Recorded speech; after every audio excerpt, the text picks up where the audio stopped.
Apakah kalian tahu Nyimas Pangkungwati? Ya, beliau adalah anak dari pernikahan Pangeran Walangsungsang dan Nyimas Endang Gelis. Lalu siapa suami dari Nyimas Pangkungwati ini? Tentu kalau disebut sebuah nama, pasti kalian tahu. Benar sekali, Sunan Gunung Jati. Beliau adalah anak dari Rara Santang, kakak dari Raden Kian Santang. Bagaimana kisah romantisme ala Wali Songo antara Nyimas Pangkungwati dan Sunan Gunung Jati? Begini ceritanya. Sejarah Cirebon tidak lepas dari kisah salah seorang Wali Songo yang termasyhur di tanah Jawa. Dia adalah Syekh Maulana Syarif Hidayatullah atau yang dikenal dengan Sunan Gunung Jati. Sunan Gunung Jati merupakan anak dari pernikahan legenda Pajajaran, yaitu Rara Santang yang menikah dengan pembesar di negeri Mesir.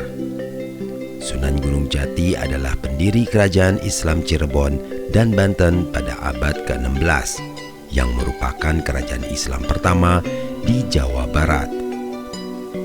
Salah satu peninggalan dari Sunan Gunung Jati adalah Masjid Agung Sang Cipta Rasa yang berdiri pada tahun 1480 Masehi.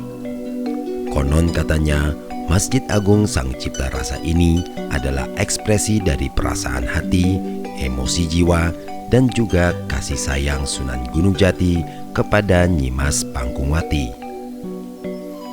Saat itu Sunan Gunung Jati telah mempersunting Nyimas Pangkungwati. Masjid Agung Sang Cipta Rasa merupakan aktualisasi dari rasa cinta Sunan Gunung Jati kepada istrinya. Ya, Masjid Agung Sang Cipta Rasa merupakan hadiah bagi Nyimas Pangkungwati.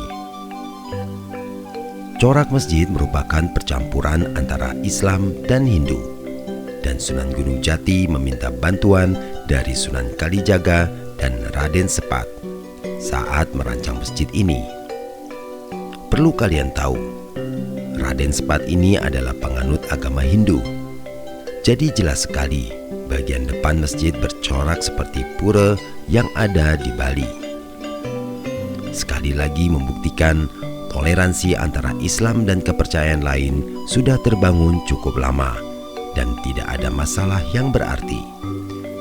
Bangunan masjid dibagi menjadi dua, ruang utama dan serambi. Sedangkan untuk masuk ke ruang utama, jamaah harus melewati pintu kecil. Hal ini yang membuat para jamaah harus menundukkan kepala. Menurut juru kunci masjid ini, konon katanya Masjid Sang Cipta Rasa dibangun hanya dalam tempo 1 malam saja dan langsung digunakan untuk sholat subuh berjamaah.